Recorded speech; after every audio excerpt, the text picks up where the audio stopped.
frankly, I don't give a damn whether Princess Diana's got cellulite or not, or whether she sweats in the gym. I'm from Glasgow. Do you understand? I'm from Glasgow. I'm a Glasgow man. Try by night, 25 to 1 tonight on Scottish. Only from Bird's Eye Menu Master. Hi. Hi. Not that bad being a veggie. A delicious cheese, onion and tomato lasagna.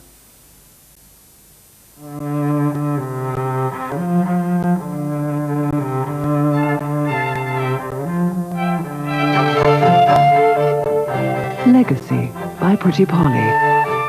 Stretched to fit at the knee and at the ankle. No matter what you do, they shouldn't bag, sag or wrinkle. Legacy by Pretty Polly. Stay up as long as you do. Schwartz Indian Tikka Masala cooking sauce, made to a traditional Indian recipe, using an authentic blend of Schwartz herbs and spices. Indian Tikka Masala, one of the new range of cooking sauces from Schwartz. Julia, which way will you go? Julia, I wanna know. Julia, only the morning star. Julia, know just where you are. For Christmas, Woolworth is right up your street.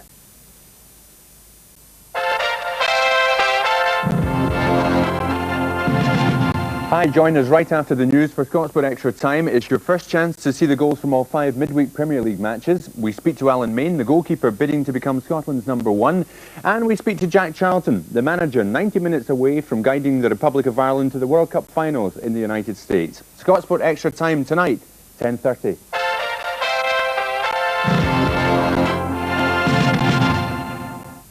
Now, the national and international news from ITN tonight with John Souchet.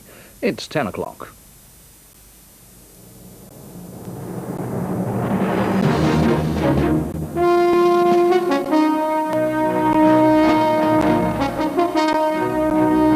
From the headquarters of ITN, News at 10 with John Souchet.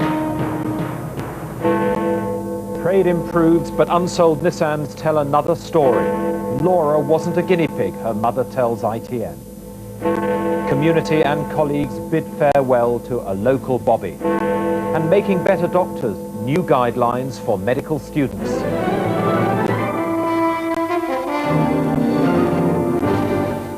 Good evening. Britain's trade gap took an unexpected turn for the better last month.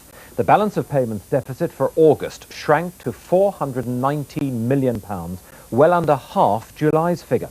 As Budget Day draws closer, that may have reassured the Chancellor that the recovery is continuing. Other announcements did not. Among them, Nissan in Washington, Tyne and Wear is offering its workers voluntary redundancy because it can't sell enough cars to Europe. Our industrial editor, Stephen Cape, reports. This is Nissan's gateway to Europe. Thousands of vehicles waiting to go to continental dealers, all trying to sell into a shrinking market. Cars made at the Sunderland plant come here, and because of the European recession, the company wants voluntary redundancies among its UK workforce. Not a week goes by, it seems, without some company or other making an announcement about redundancies, short-time working, plant closures, layoffs, etc. We are affected by the market exactly the same as every other car manufacturer. For UK car producers, the European export market is down 20%. But in contrast, the latest government trade figures reveal a different trend. The figures show that total exports, especially to Europe, are up, and the trade deficit is shrinking. This contradicts earlier figures and the findings of a string of surveys which indicated the reverse was happening. Ministers agree it's a bit odd. Well, I think the foreign trade figures are clearly not wholly reliable. It's a new system that hasn't fully settled in yet. But what I think is important is not to look at 1 month or 2 month figures, but to recognise that all the evidence is that there has been an economic recovery going on in Britain now for 18 months. But the trend over the past 12 months is far from clear. Last September, the trade deficit was £1 billion. It reached a £1.9 billion low in December and remained erratic until the August figure, a £419 million deficit, seen as a dramatic improvement. But the twist in fortunes is regarded with suspicion by some in the city. Most people have been pretty sceptical about trade figures over recent years, and it would just be wrong and foolish to make policy on the back of figures that aren't that reliable. The computers whir, paper is eaten up, statistics pour out. This is the European Community's new system of measuring trade. And Britain's lack of accurate data may be due to teething problems here. In the real world, many industrialists think the way to win export orders is to cut labour costs. Already average UK pay rates are below the levels of many European competitors. For the CBI leader just before their annual conference, it's not the answer. I don't think it's a plausible strategy for British industry to seek to be the low-cost competitor in the world. We are not going to be the low-cost competitor if we're competing with the Thais and the Indonesians and Guangzhou province in China. Even Japan has problems competing against some of those near neighbours.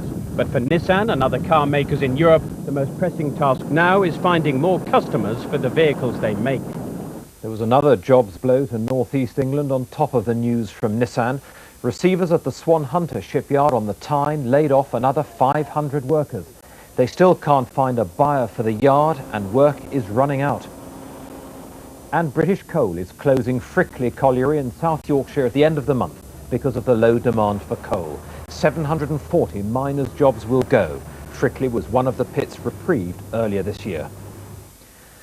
The parents of Laura Davis have been describing her final moments. Laura's mother, Fran Davis, said she had no regrets about going ahead with her daughter's transplant operations in America.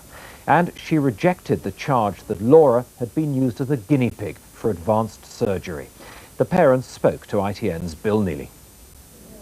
For Laura's parents, it is time to come home, to file away the last photographs of their daughter. Their ordeal too is over, but the agony of their decision to end Laura's life is still fresh. She was very, very heavily sedated over the past few days, and she was still moving around a little bit, but then, like, you know, it was inevitable that if we'd started the dialysis again, she was going to die from that, and I didn't want her to suffer anymore by putting on the dialysis. And it was, you know, we got a priest in, and I didn't want to end life before I should have ended life, and it was always very clear that we never ever wanted her to suffer. You know, I could have never lived with myself if I felt that she was suffering. And I felt that it was time when she was starting to suffer. What did you think?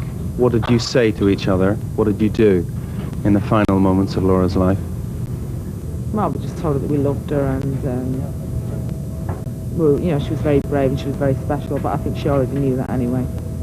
But it was, you know, not that it's a relief that when your child dies, because, like, Laura, if you think of Laura as Laura, you never ever wanted to lose her, and I still don't want to lose her now. But what was happening to Laura and what was happening to her body, and this cancer was spreading and it was killing her, Laura was never going to be the Laura that she should have been. So there's a great deal of controversy in Britain that Laura was used as a guinea pig for multi-organ transplants. Is there anything in you that feels that? No.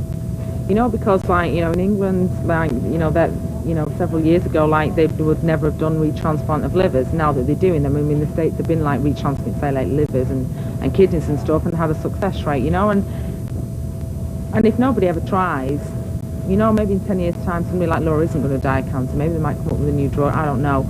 Maybe they might come up with a different technique of how, you know, but this, you know, unfortunately, she was still at the stage where things are still very experimental. But, you know, everything's experimental, and if people don't try, how does anything ever advance? What's your last best memory of Laura in the last few months? Everything. I mean, everything from the day she's been born. I mean, I'm glad that she lived as long as she did, and we expect, because Laura was just always, like, so happy, and sure that was. Yeah, and I mean, everything. It's like everything she did, whether it be like writing her name in a book. It's like, no matter the simplest thing that she did, I got enjoyment with everything that she did. I mean, everything. You know, even to, you know, the way that she had to wash herself in the morning, put her on talcum. It's like everything that she did, there was, you know, a lot of happiness, and She was very, very intelligent and very, very independent, and sometimes her and I clashed, I think, a little bit. She was, there's just been a lot of enjoyment with her along the way, and I'd never, like, I mean, I'm glad that we got to know her and I was able to be a mother and look after her. Laura Davies was born ill. She didn't have much time at home, spending most of her 5 years of life in hospital. Her parents are now making plans to take her from here on her final journey home to Manchester this weekend. Bill Neely, News at 10, Pittsburgh.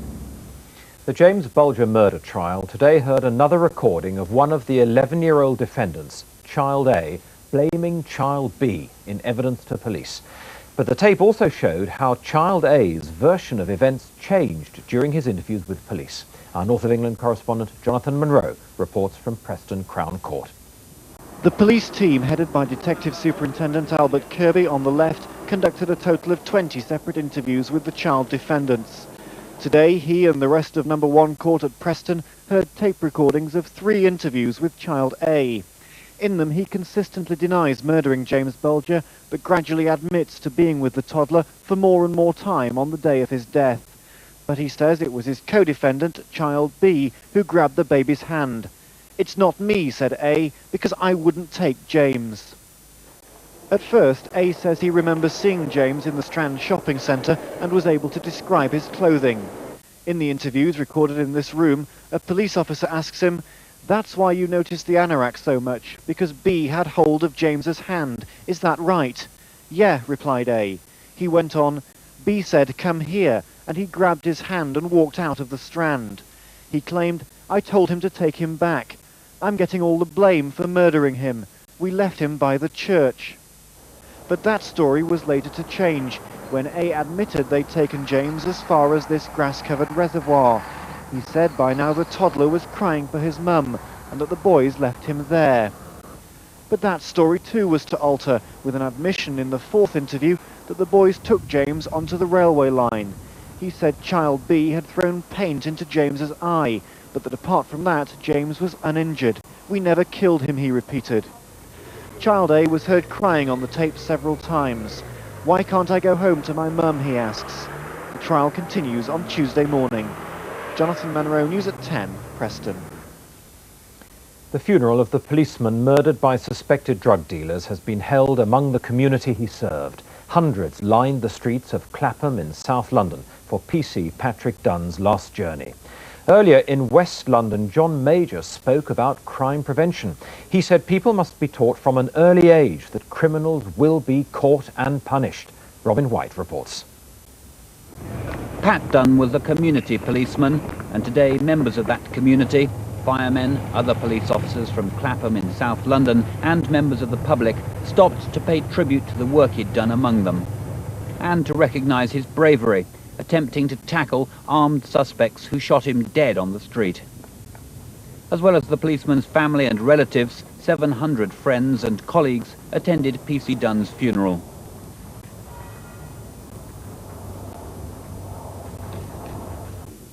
The policeman's brother, Stephen, had a message for the government. My humble and respectful request to the government is that it would become more evident that they are doing all in their power to protect our police force. Detectives believe they will catch the gunman responsible. We want to make sure we do it right. We want to have all the evidence. We don't want to take people in and then let them go because we haven't got sufficient evidence. So we're working very, very carefully, and we're extremely confident of getting a good result. PC Dunn's mother and 2 brothers then left for a private burial. A policeman, according to the Prime Minister, who had been a very brave man. He lost his life in seeking to prevent crime and defending people up and down this country. I don't think one can forget that. What he did was immensely brave. We must remember his example, both in future policing and also in the future methods we use to curb disorder. Earlier, the Prime Minister was focusing attention on effective measures of crime prevention, showing a new system of gates designed to block off alleyways used by burglars. His main message, though, was that the best crime prevention lies in the conscience of the individual. Robin White, News at 10, South London. The Conservative Euro rebel Sir Richard Boddy tonight lifted his threat to resign for 12 months. Sir Richard made the threat soon after the Prime Minister had described him and other rebels as balmy. His resignation would have led to an awkward by-election for the government and a further reduction of the Conservatives' slender parliamentary majority. Sir Richard took his decision after a meeting with his local party in his constituency in Lincolnshire tonight. Coming next tonight, the All Blacks give a masterclass in Scotland, but is rugby losing its grip? Beating the traffic in Holland, how some are making dummies of the law. And teaching young doctors to show more respect, why patients need better treatment. And I said to him, well, what you could do then, you lop a bit out of my breast, you know, lumpectomy. He said, oh, no, we'll be taking your breast off. As if it was nothing.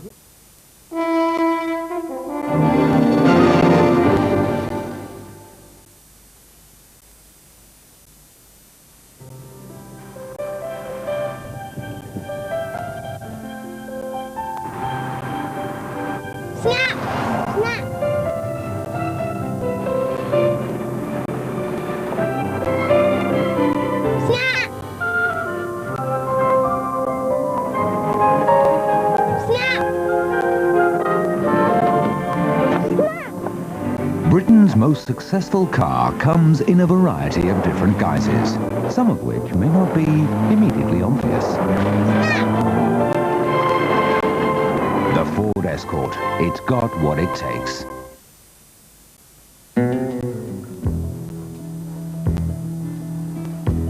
We want your business to get more from communications. Prove it. Our latest ideas are as close as your BT shop. And remember, your BT account manager's advice is as close as the phone. To find out more, call us now on BT free phone 0800 800 800. BT, we want your business. It's the moment the world stopped. 30 years later, we find out where Scots were when Kennedy was shot. The famous, the not so famous, on the moment that changed their lives. Plus, whatever happened to Angie from EastEnders? You'll never believe who she's teamed up with now. And get in the money and beat the budget. Big cash must be won in our £5,000 spending spree. It's all in your Super Sunday Mail. But here I sit alone in Denver, Nancy Griffith. sipping the California wine. You've broken the speed and found the loneliness. 19 superb songs from one of America's most gifted songwriters. And from a distance, there is harmony. Nancy Griffith, the best of. And it echoes through. Campbell's condensed chicken and mushroom soup tastes rich and delicious on its own. But because Campbell's is the only concentrated soup, you can use it to make tasty meals. Like chicken korma. There's a quick and easy recipe on every can. Campbell's makes the soup that makes a meal. You know, when I saw this new roll-up design, I thought that was really clever. Tessa Woodbourne has discovered Always Ultra with new Easy Wrap. Just unwrap the pouch and peel off the towel. After use, roll it up and seal it. If I was on the dance floor, dancing away, I could just go to the toilet, change it, roll it up, chuck it away, and be done in 2 minutes. You know, put on a bit of lipstick, and then I was ready to go out and have a good time again, and it was sort of like a pit stop. Always Ultra with new Easy Wrap. All you feel is fresh and dry with a lot less fuss.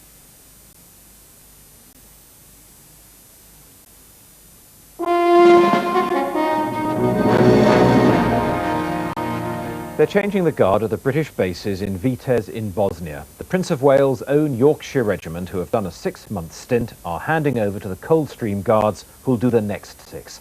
The outgoing commander, Lieutenant Colonel Alistair Duncan, says his soldiers have killed people, but only to make sure food got through. Colin Baker reports from Vitez. It is that kind of country. 12 months on, the prospects of peace are submerged in a quagmire.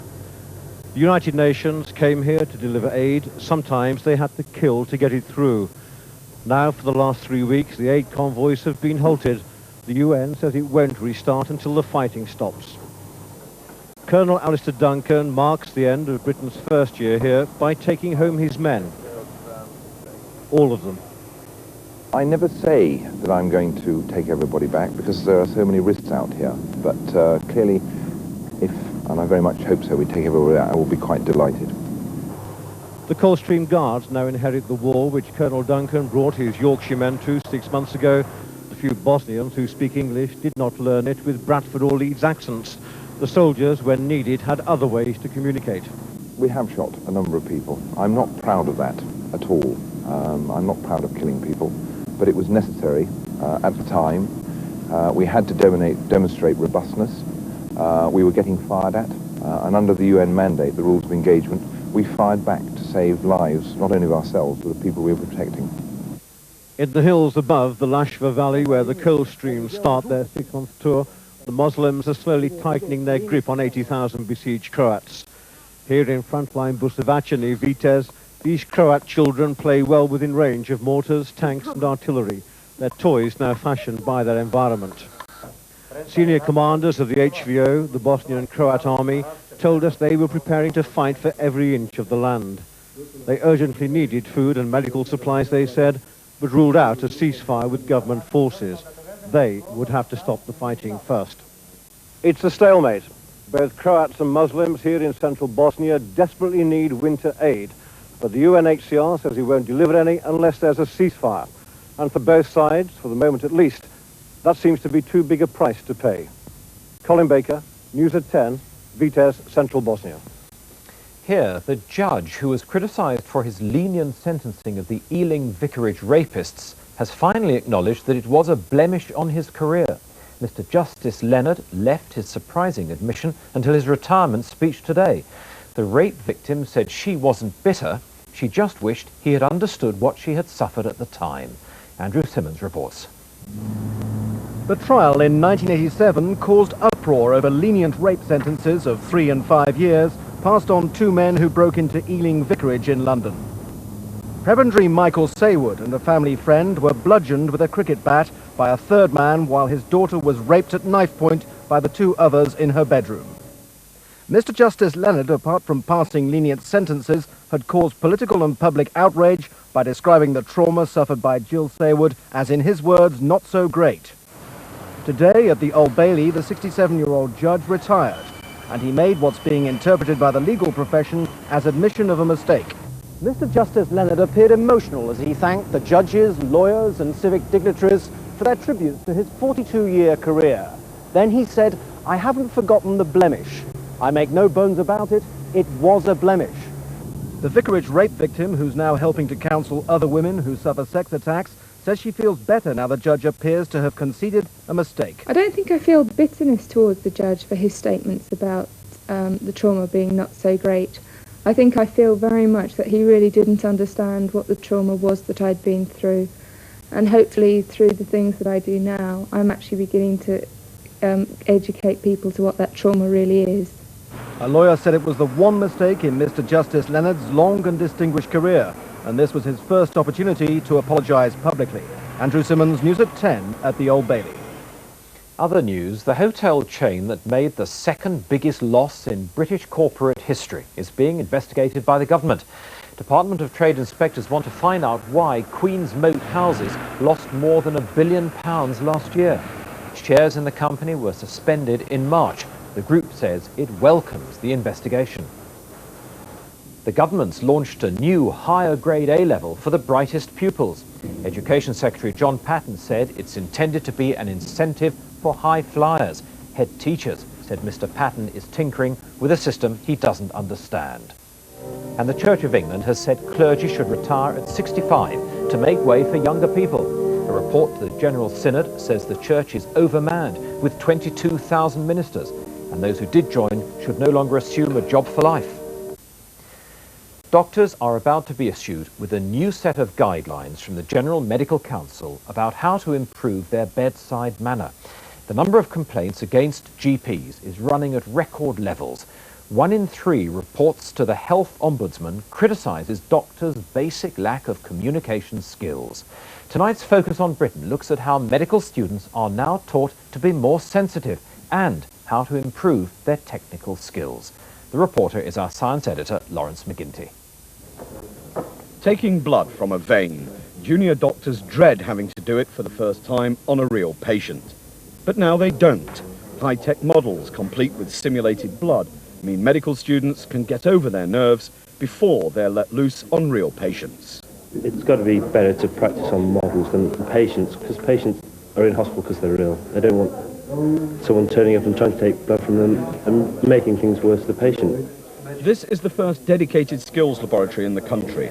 It's at Barts in London, where they aim to teach medical students how to carry out procedures like cardiac resuscitation on models before someone's life depends on their still embryonic skills.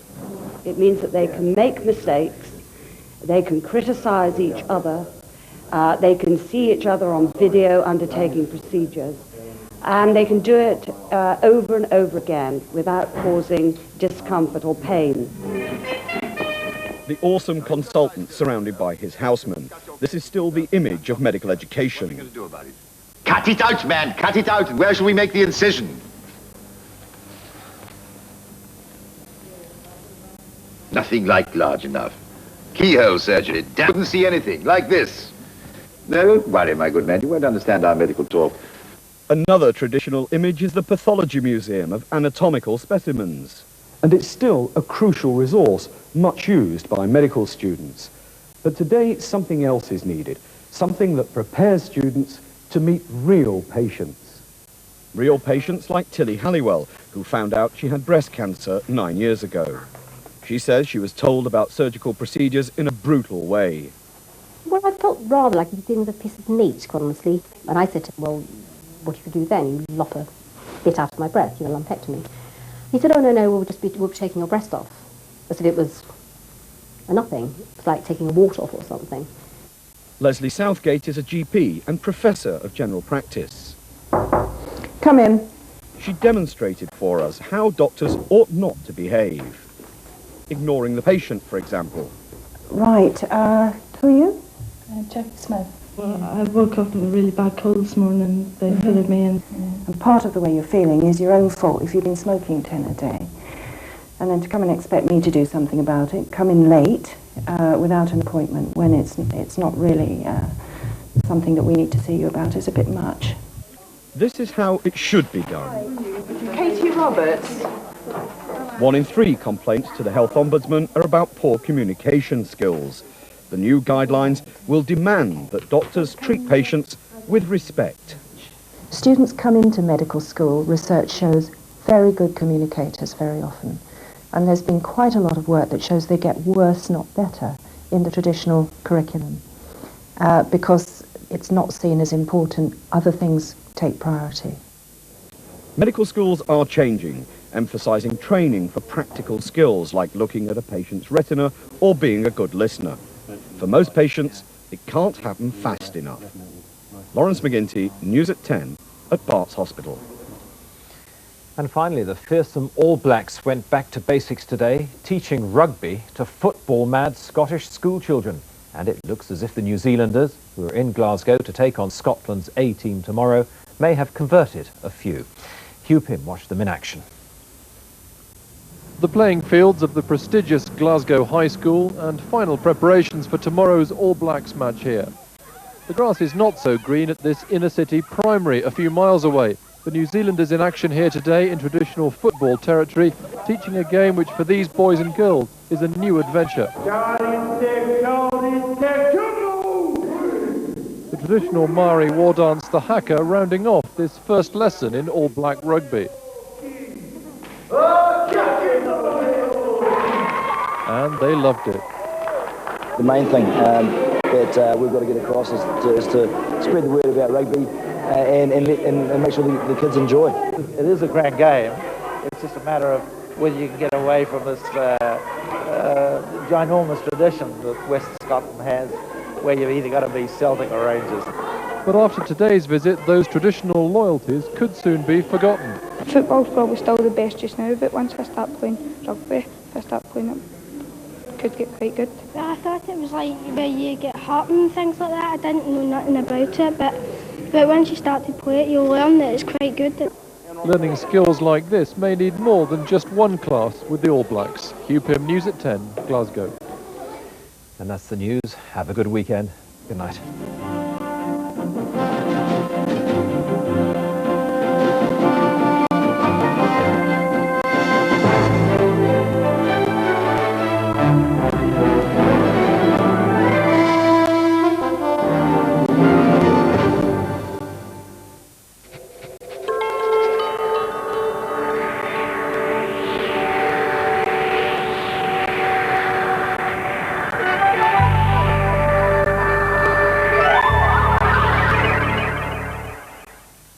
Hello again. Well, the weekend has finally arrived, and for most of us that means a couple of days off work in which to do our own thing, perhaps get out and about. All too often the weather's the determining factor in whether we do, so what I can tell you is it's a mixed bag for the weekend. Tomorrow being wet and windy over southern Britain, cool and showery in the north, but that rain getting away on Sunday morning to leave most of us with a dry day with some sunshine. But first of all, we have to contend with tonight's weather, and it does look like a rather wet and windy picture for much of England and Wales, but temperatures there averaging out around 7, quite mild. That's 45 Fahrenheit. Northern Britain, though, clear skies and light winds, allowing those temperatures to fall to below freezing in some cases. So we are looking at widespread frost, some icy patches, also widespread mist and fog, so do be taking extra care if you're driving first thing tomorrow morning.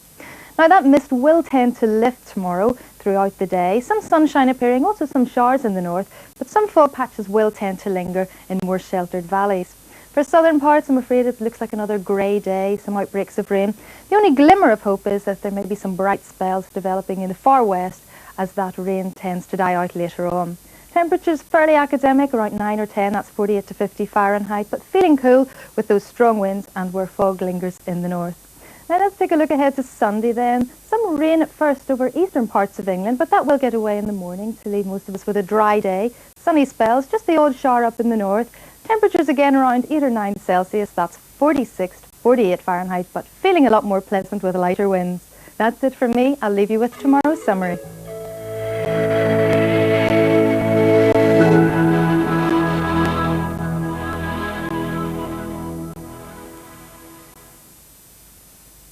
Next week on GMTV, spending a little time with us, singers Shirley Bassey, Elton John and Barry Manilow.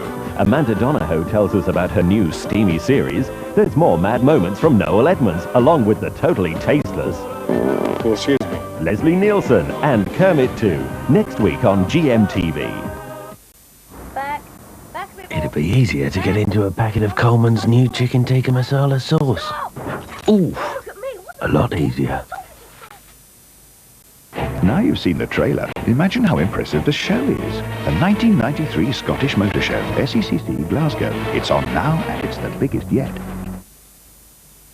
She gets too hungry for dinner at 8. Mike Reed sings. Trailers for sale or rent. Rooms to let 50 cents. 14 great tracks. You ain't my baby. The brand new album for one of Britain's best loved entertainers. Mike Reed Sings. Out now on cassette and compact disc. Now there's a delicious alternative to meat. Linda McCartney Frozen Foods. If you're cutting down on meat, it's right up your street. Now we join Jim White and the team for a weekend sports